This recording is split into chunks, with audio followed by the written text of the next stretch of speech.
IVM.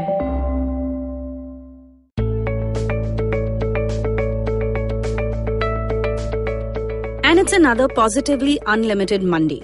What would you like this week to be about? One of the most effective positive action tools is the habit of setting intentions. So, what do you intend to accomplish or experience this week? Go ahead, set an intention in a simple single sentence. It truly is as easy as that, and I promise you will experience magic. You've tuned into the A to Z of positive action on the Positively Unlimited podcast, and that was a bonus pro tip before I dive into the mindset for this week. T for tell your story and inspire someone. I'm often asked if it's better to do group healing sessions or one-on-one. Which one is more effective? While the answer to that is very subjective, personally, I love conducting group healing sessions. The biggest moment of relief I've witnessed is when a room full of people realize that what they are going through happens to others too. Or even better, it's normal to feel the way they are feeling. You know, a really beautiful practice I was introduced to by my friend Natasha at one of her Anamkara yoga retreats was the opening and closing circles. At every retreat, we start the journey by sitting in a circle and introducing ourselves. But it's not about our name or our profession. It's about what has brought us to the retreat and the one intent we are setting for the journey over the next few days. At the closing circle, we talk about an insight we've gained and we share messages for each other. Each and every time someone tells their story, they somehow end up sharing a perspective on someone else's journey. Every sharing circle we formed has helped us break through some belief or wall of pain or even shame. Shame. Now that's a big one for many of us, right? Shame of failure, of not being good enough, of not having done enough. So many different reasons to be ashamed. What will people say? What will my loved ones think of me? And because we associate those incidents with pain, anger, and shame, it makes us deny some really important moments of our journey. But beneath those layers of heavy emotions is the story of your triumph. Not just how you reacted to the chaos, but also the way in which you responded to that challenge that life placed in front of you. And that's the story that you need to begin to embrace. When you think of telling your story, know that it's time to own your journey. You will experience a distinct shift from victim to victor energy. So what is this victim energy that I speak of? Just observe how you speak of those troubling times. Do you have a poor me tone? Or do you find yourself saying, what could I have done though? That's the wound, the victim within that speaks.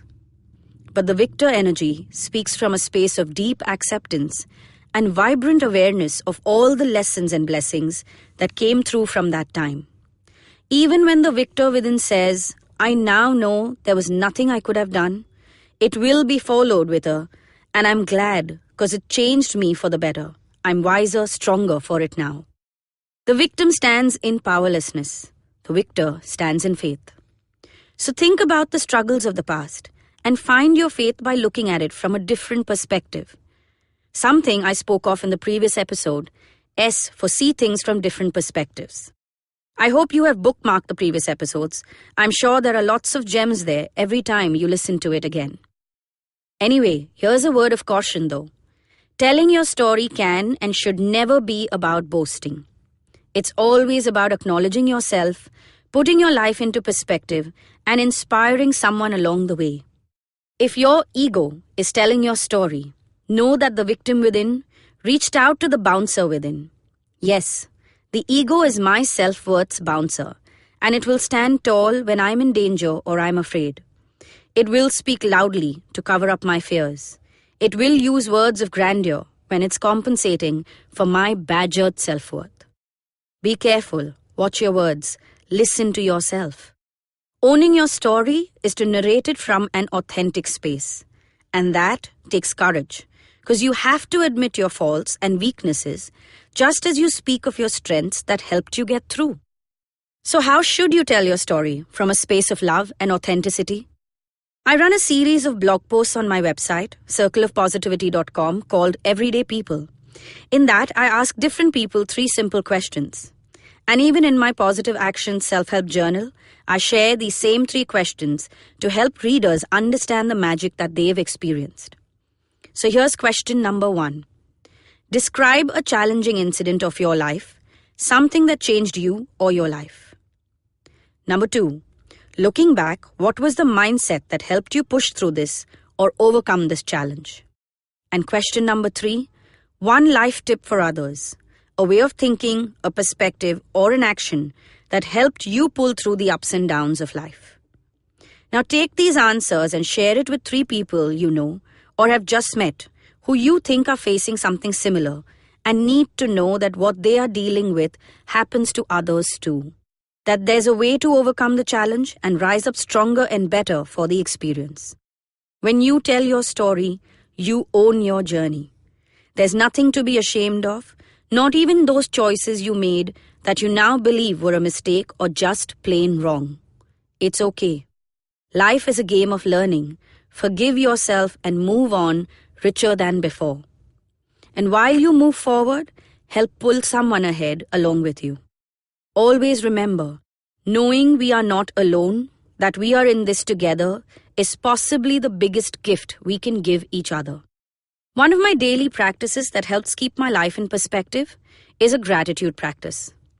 I share all about this in the 7th episode of this Positively Unlimited podcast, G for Give Thanks.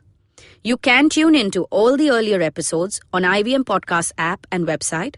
Also, for more life-changing journeys, make sure you head to my website, circleofpositivity.com, and while you are there, check out the A to Z of Positive Action deck and the Self-Help Journal, which, by the way, is the inspiration behind this series of podcasts.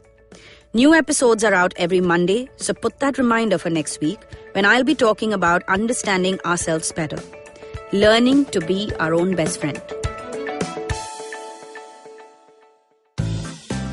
Hello, I'm Chuck.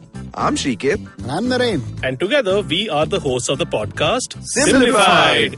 And we are going to be doing a 100th episode. Which is going to be a live episode at Doolali in Khar in Mumbai on the 25th of August 2018. Yes, we should get the year right. So we're going to be doing a lot of fun things at the show. We are going to be talking about some stuff, simplifying them. We're going to have a very erudite guest who's going to hopefully make up for our silliness, but we sincerely doubt it. And there's definitely going to be a lot of beer, so we really hope you join us. It'll be fun, and it'll be more fun if you guys are there. So do land up. See you. Bye-bye. Shunyavan, Shunyavan, Shunyavan, Shunyavan. $1 billion acquisition. Another copycat startup got formed. No, the tech world in India is surely moving double the speed of this voiceover. Tune in to Shunya One every Tuesday to catch us talking to the smartest people we know on the IVM Podcast website, app, or wherever you get your podcasts from.